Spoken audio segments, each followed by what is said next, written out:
Assalamualaikum warahmatullahi wabarakatuh. Perkenalkan, saya Sevita Astriana Rahmawati dengan NIM 76. Pada video kali ini saya akan membahas terkait estimasi persamaan fungsi produksi jagung. Dibuatnya video kali ini untuk memenuhi tugas ujian tengah semester dari mata kuliah Ekonomi Produksi Pertanian. Pokok bahasan yang akan saya sampaikan yaitu dimulai dari pendahuluan, pembahasan, hingga penutup.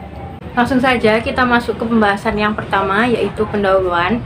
Untuk latar belakangnya, komoditas jagung atau dengan nama latin Zeamais merupakan salah satu komoditas strategis karena merupakan bahan makanan penghasil karbohidrat kedua setelah padi. Salah satu wilayah potensial dalam pengembangan jagung dan sentra produksi jagung yaitu Pulau Madura karena lahan Madura sangat cocok untuk produksi jagung. Namun, produksi jagung di Madura mengalami fluktuasi yang disebabkan oleh beberapa faktor yang mempengaruhi produksi jagung di Madura, seperti benih dan tenaga kerja. Oleh karena itu, perlu diketahui faktor yang mempengaruhi produksi jagung melalui analisis fungsi produksi Cobb-Douglas dan Stokastik Frontier. Untuk tujuannya yaitu yang pertama, untuk mengetahui variabel yang berpengaruh secara signifikan dan elastisitasnya. Yang kedua, untuk mengetahui nilai produksi maksimum atau NPM atau VPM dan elastisitasnya dari masing-masing variabel. Dan yang terakhir, untuk mengetahui tingkat efisiensi teknis pada masing-masing petani jagung. Selanjutnya kita masuk ke pembahasan. Berikut merupakan tabulasi data yang akan dianalisis.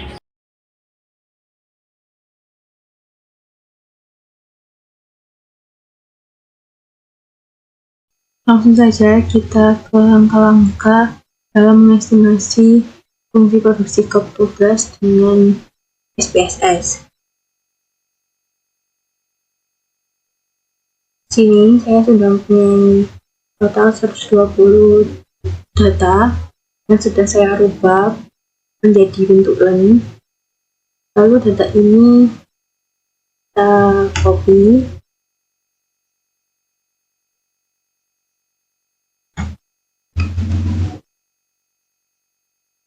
ke SPSS. Ini ke data view, kita paste. Lalu kita ke variabel view, kita rubah namanya.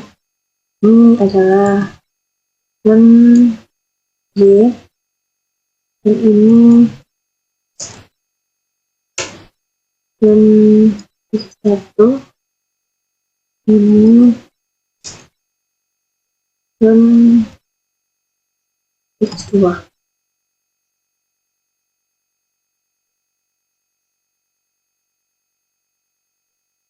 Setelah itu kita langsung masuk ke regresi linear berganda. Di sini kita klik analyze, lalu regression, lalu kita linear. Dependent ini kita isi dengan len Y, dan independennya len X1 dan len X2. Setelah itu kita pencet OK.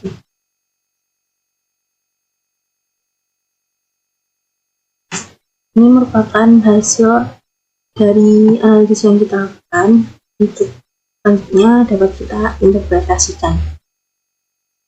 Selanjutnya yaitu interpretasi. Berdasarkan model di atas, maka parameter-parameter beta yang dihasilkan yaitu beta 1 sama dengan 0,028 dan beta 2 sama dengan 0,337.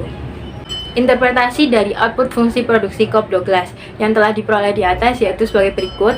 Apabila variabel independen benih dan tenaga kerja dianggap konstan, maka output produksi jagung akan bertambah sebesar 66,753. Berdasarkan koefisien regresi variabel benih sebesar 0,028, artinya apabila jumlah benih bertambah 1%, maka jumlah output produksi akan bertambah sebesar 0,028% dengan asumsi nilai variabel lainnya bersifat konstan. Berdasarkan koefisien regresi variabel tenaga kerja sebesar 0,337, artinya apabila jumlah tenaga kerja bertambah 1%, maka jumlah output produksi akan bertambah sebesar 0,337% dengan asumsi nilai variabel lainnya bersifat konstan. Berdasarkan nilai elastisitas dapat diketahui bahwa elastisitas benih sebesar 0,028 dan elastisitas tenaga kerja sebesar 0,337. Sehingga nilai elastisitas faktor tenaga kerja atau X2 merupakan faktor yang paling berpengaruh karena nilai elastisitasnya paling besar. Berdasarkan elastisitas tersebut dapat diketahui intensitas produksinya lebih bersifat padat tenaga kerja dan tidak bersifat padat modal.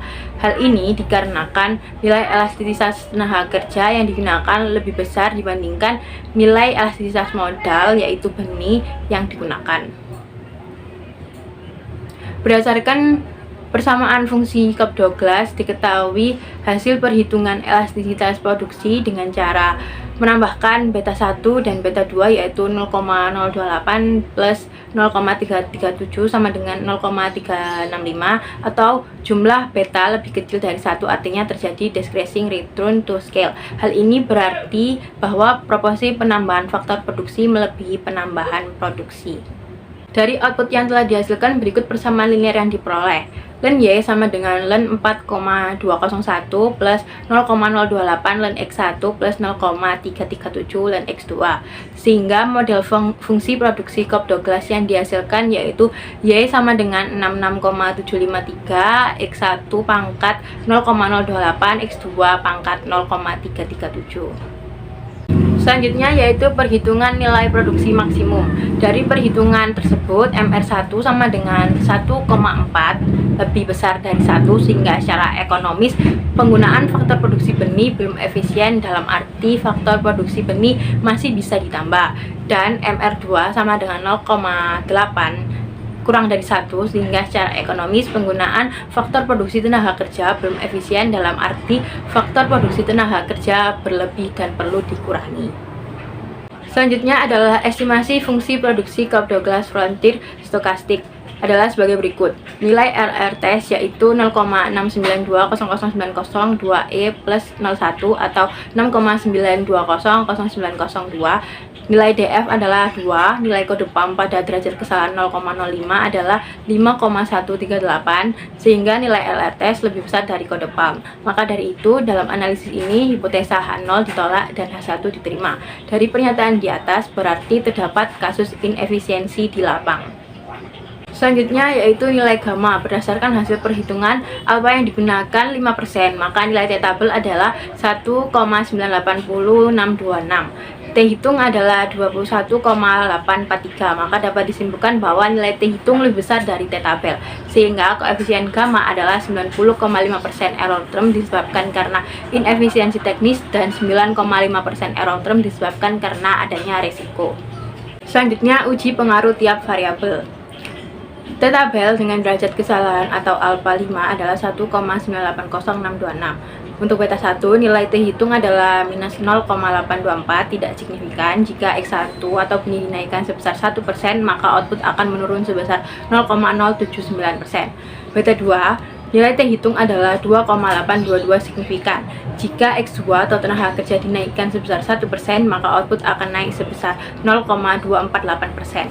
Untuk beta 3, nilai T hitung adalah minus 2,868, tidak signifikan. Jika X3 dinaikkan sebesar 1%, maka output akan turun sebesar 0,352%. Untuk beta 4, nilai T hitung adalah 3,72 signifikan. Jika X4 dinaikkan sebesar 1%, maka output akan naik sebesar 0,460%. Selanjutnya, tingkat efisiensi teknis. Jika efisiensi teknis lebih besar dari 0,8, maka petani dinyatakan efisiensi secara teknis. Petani yang efisien secara teknis adalah petani dengan nomor responden 48, 58, 62, 63, 65, 72, 75, 88, 94, 95, 96, 100, 112, 118, dan 120. Selain itu, merupakan petani yang tidak efisien secara teknis.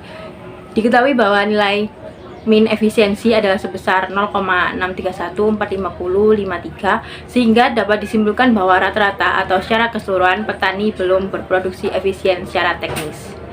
Baik, kita sudah sampai di penutup. Untuk kesimpulan, berdasarkan analisis fungsi produksi Cobb-Douglas dapat diketahui bahwa jika variabel input benih dan tenaga kerja dianggap konstan, maka produksi jagung akan bertambah sebesar 66,753.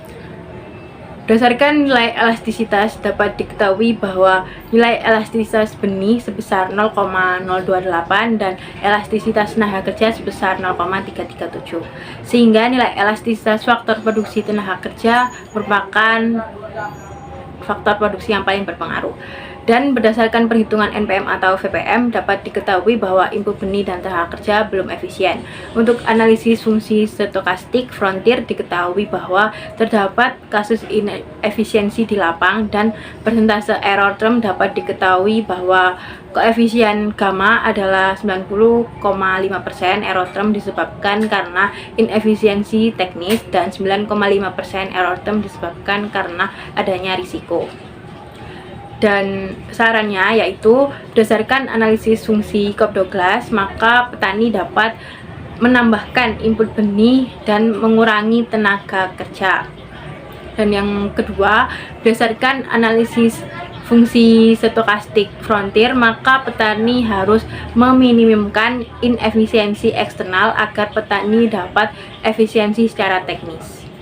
Cukup sekian penjelasan dari saya, kurang lebihnya saya mohon maaf. Terima kasih atas perhatiannya. Wassalamualaikum warahmatullahi wabarakatuh.